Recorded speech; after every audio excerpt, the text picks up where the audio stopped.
તો અમે અમારો હક અધિકાર સાહેબ માંગીએ છીએ. આ બધા બહેનોને દબાવ્યા તમને બધા.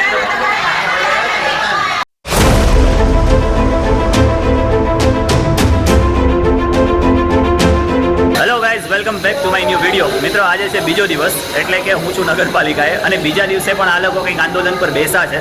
લાગે છે પ્રશ્ન સોલ્વ નથી થયો એવું કંઈક છે. પૂછીએ પછી ખબર પડે કે ખરેખર શું છે. શું થયું? તમારો કાલનો પ્રશ્ન સોલ્વ થઈ ગયો?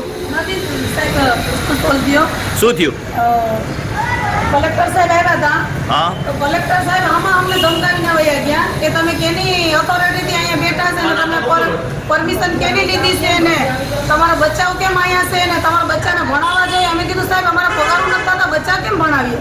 તો કે તમે સરકારીમાં ભણાવો. એટલે અમારી બચ્ચાને અમારે સરકારીમાં જ ભણાવવાના રહ્યા ને. કલેક્ટરે અમારી પ્રત્યે કઈ બે શબ્દ બોલ્યા નહીં ને આમાં અમને દબાવીને વયા ગયા કે ગાડી બોલાવી આવી તમને બધાને તેડી જાય. એટલે કોની ગાડી બોલાવવાની? પોલીસની ગાડી કે અમે બોલાવીએ ને તમને બધાને અહીંથી લઈ જાય. બરાબર. ને આમાં અમને દબાવીને વયા ગયા, લેડીઝને દબાવીને વયા ગયા. તો અમે અમારો હક અધિકાર સાહેબ માંગીએ છીએ. આ બધા બહેનોને દબાવ્યા તમને બધા.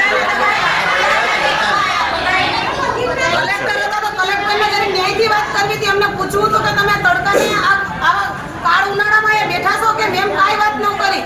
આમાં કહીશ કે આપણે પોલીસની ગાડી બોલાવીને તમને બધાને મોકલી દઈએ. ઓલા બેનને કહે કે તમારો છોકરો છે તો તમને પોલીસમાં હું પકડાવી દે. પકડાવી દો સાહેબ તમ તારે અમને. ક્યાં બેનને આ કીધું? બેનને કીધું ક્યાં જાય બેન ઉભા થાઓ. આ કલેક્ટર સાહેબ અમને દબાવીને વયા જાય. બચ્ચા ક્યાં ગઈ?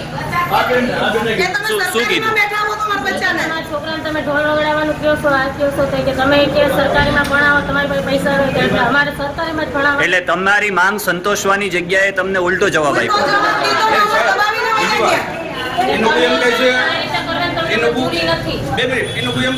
તમે સફાઈ કરતા નથી. હાલો, સફાઈ કરતા નથી. દર ફેરી લેડીઝના ફોટા પાડે છે, અમલદારોના ફોટા પાડે છે. ફોટા પાડ્યા પછી અમારે હાજી પુરાય છે. બરાબર. 15-20 દીધી હાજી પુરાય છે. અને કોઈ મફત પગાર આપે અમને? હમણાં પ્રૂફ કરીને ફોટા જાય ક્યાં? ફોટા ક્યાં ફોટા પાડે છે? ફોટા પાડવાનું બંધ કરી દેવો.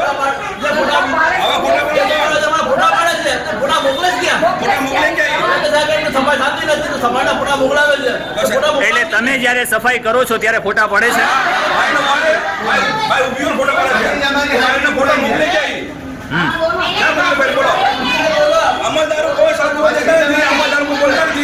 અમલદારોને કેવું પડે કે સફાઈ થાય છે ને સફાઈના ફોટા છે ગ્રુપ કરો અહીંયા. અચ્છા. હા, અને સાહેબ એમ કહે છે આપણે કોણ થાય તમે બધી આ નાટક કરી. કલેક્ટર સાહેબ ક્યાંથી આવ્યા હતા?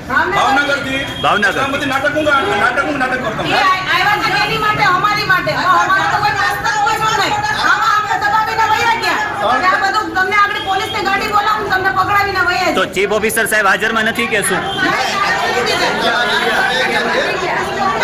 અમારી 18 વર્ષની નોકરી છે સાહેબ, કે આ લોકોની 3 વર્ષની નોકરી છે.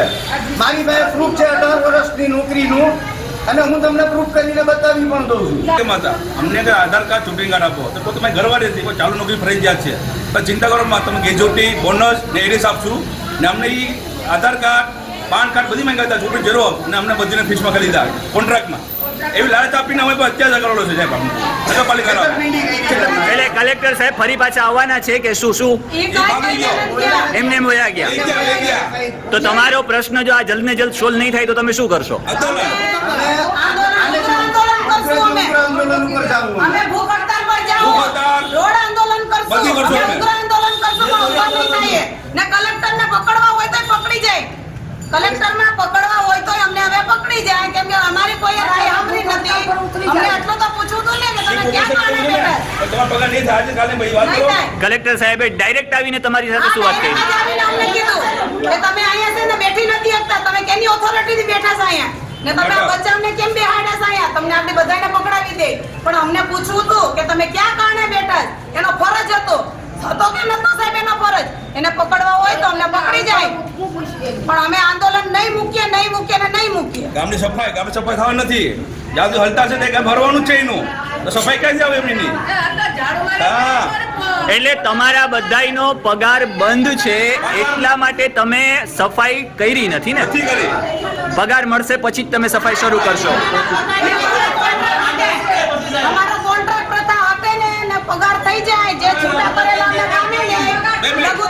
મિત્રો ખરેખર હવે સમસ્યા બહુ ગંભીર થતી જાય છે. જેમ બને તેમ વહેલું ને વહેલું આનું નિરાકરણ તો આઈ થિંક આવવું જ જોઈએ. આની પાછળ ધ્યાન દેવું જોઈએ અને ખરેખર જે વહેલી તકે આ લોકો આંદોલન પૂર્ણ કરે અને માંગરોળની અંદર વહેલી ને વહેલી સફાઈ શરૂ કરે, જેથી કરીને ક્યાંય રોગચાળો ફાટવાનો હોય તો એ પણ અટકી શકાય અને સારી રીતે સ્વચ્છ ગામ સુંદર શહેર બની શકે.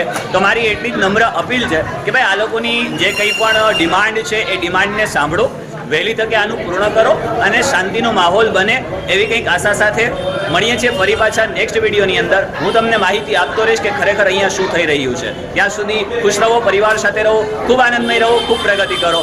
ધન્યવાદ. Bye bye.